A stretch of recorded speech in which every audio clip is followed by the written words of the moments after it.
All right, the tale of a traffic stop. This occurred in Jacksonville, Florida, back in 2019. The shooting was questioned. Florida State's Attorney's Office and all their other state investigative bodies, as well as the agency, concluded their investigation and determined that this was a justified shooting. So let's see what happened.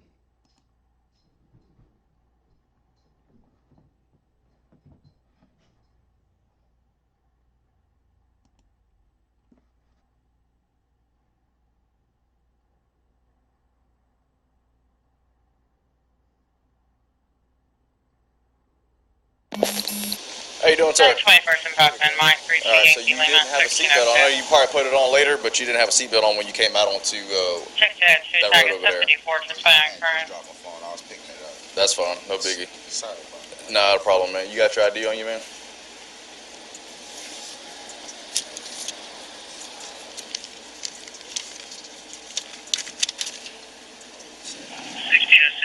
Phoenix and 11th. Awesome. This car registered to you? My mom. Okay. You still live in Palm Coast or? No, sir. I was actually. Okay, so you live in Tallahassee. in Tallahassee? Yeah. Okay. Phoenix and 11, Kilo Zulu, Okay, Bravo, gotcha. I rode back with my family. I 636. just left my graduation this past weekend. Gotcha. Okay, cool. Why are you so nervous, man? Chicago, 1054th and Fine, current.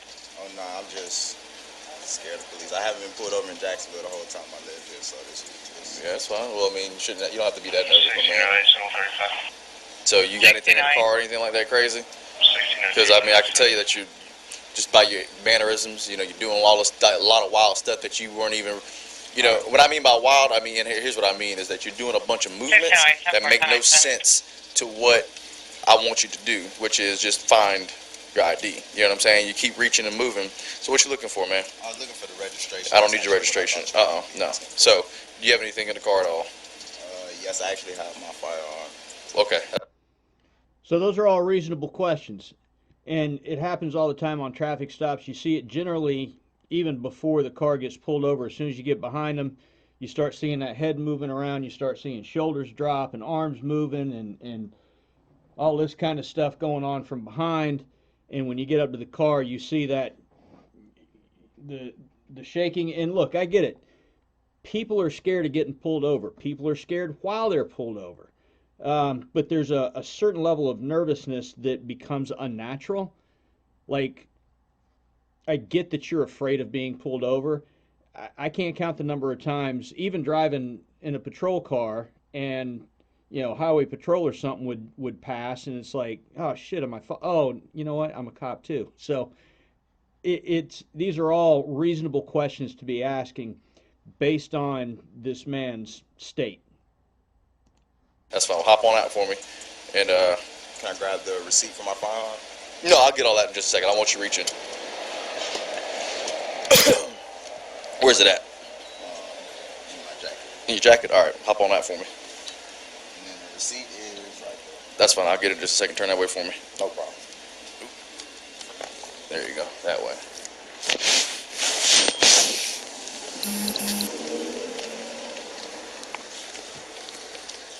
You got anything else in the car at all? 'Cause I see, like,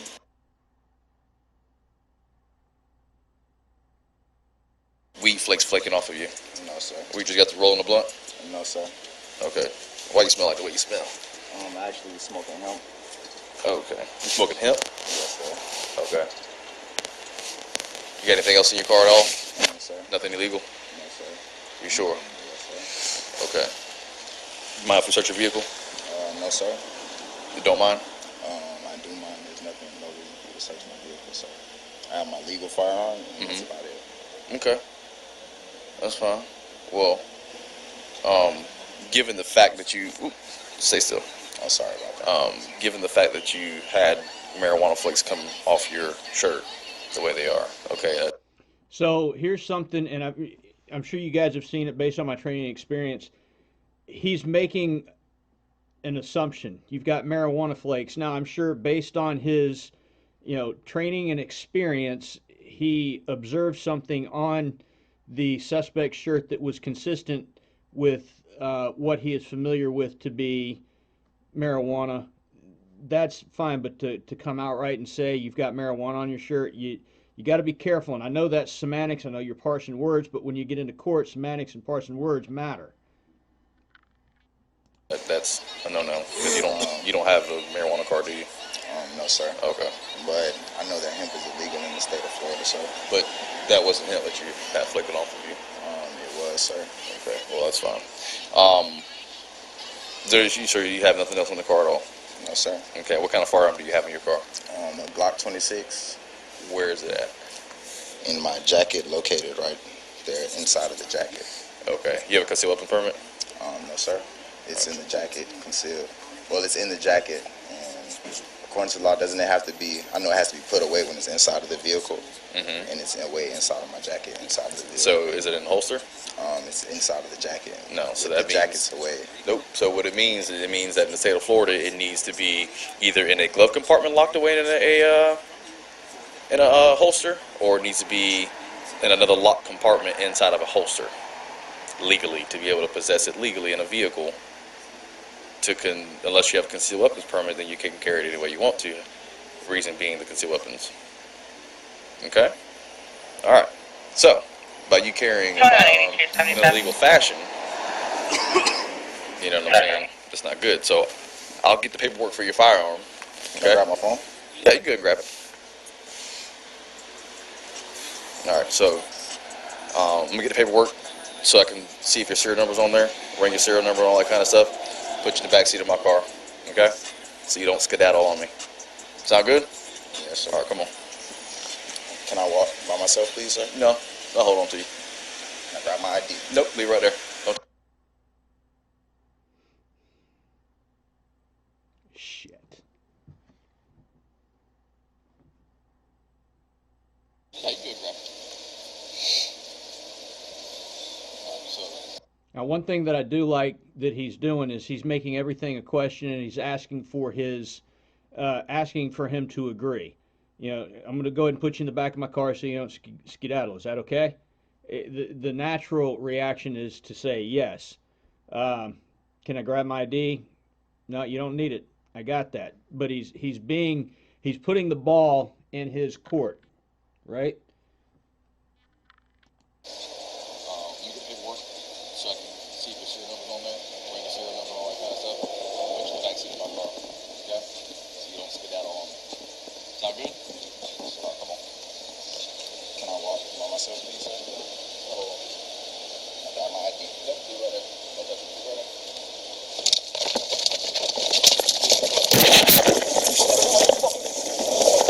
HQ 1033!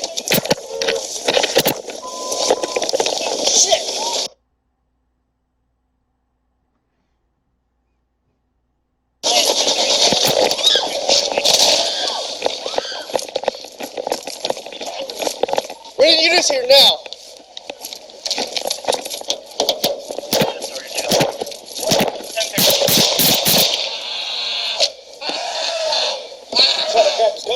Raise your shots fired. Please don't let me die. Please don't let me die, sir. Don't grab that gun. My hands are up. Please, sir. Where's the gun at? I don't have it. My legs are up. My legs are up. I can't breathe. Where's the gun at? I can't breathe. I'm dying, sir. Please help me. Where's the gun at? I don't want to die. My legs 608, channel 18, 2 JSO or by JSO? die, please. By JSO. I pray to God I don't die. 10-4, Pretty good? rescue them out. Pretty good? Stop reaching, please. Sir, please look at me. Sorry, 767. Look at me. Page 732. Send everybody you have. There's not on the call. And I'm not anybody else. Stop moving! 10-4. All right. And we touch on this every time, different policies, different jurisdictions. But at this point, the gun's in the car.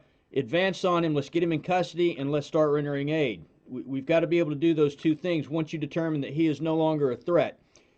It looks like he's no longer a threat. Now, that's the danger in doing these things, watching these videos, is you're not there. I'm not there.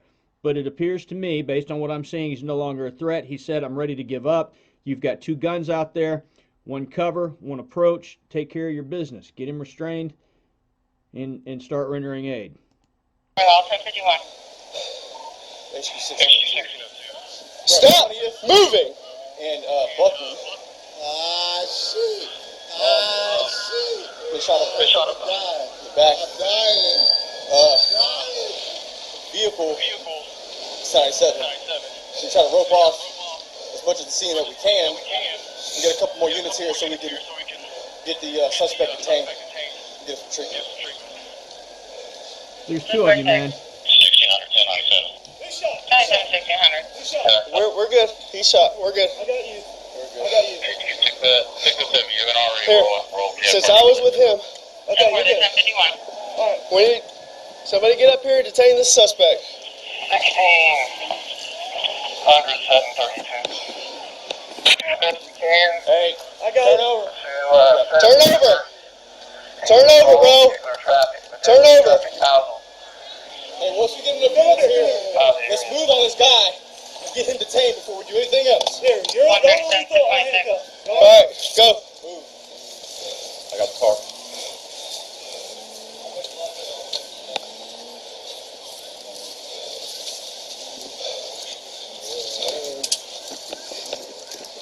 Can you advise for the suspect, criminal 18 now? Looks to be in the side. Somebody get a trauma kit or something, get a med kit. Hey, you're with him. Turn that off. Please, I'm that I game. lost my body count. I'm dying. I'm dying. Somebody bring me some gloves. Bring me some gloves. You go with you go with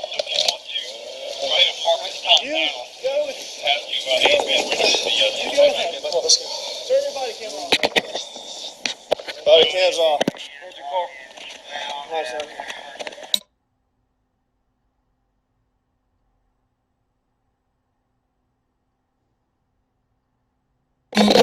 Stay in the house.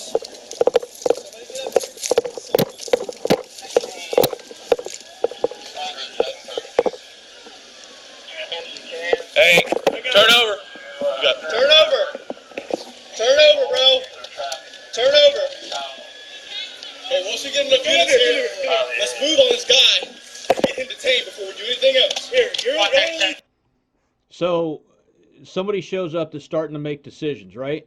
And I know that the traumatic event of actually shooting somebody will absolutely impair your decision-making process, your ability to function.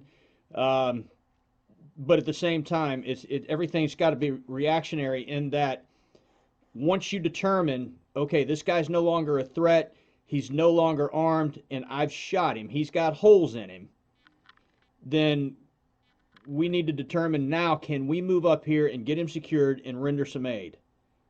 And those things need to happen pretty quickly, as quick as safely possible, right? So I understand the hesitation, but you know, if you've got an IFAC in your car and you've got two officers on scene, then let's get the show on the road. Let's get this thing moving. Now, again, policy, procedure for different agencies and different jurisdictions I can't speak to. I'm just, you know, looking at this as an objective third party. All right, go. Move. I got the car.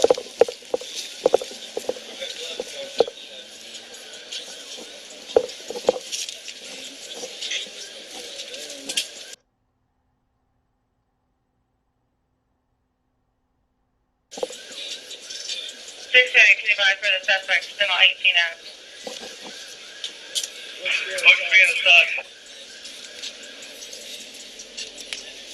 Somebody get a trauma kit or something, get a med kit.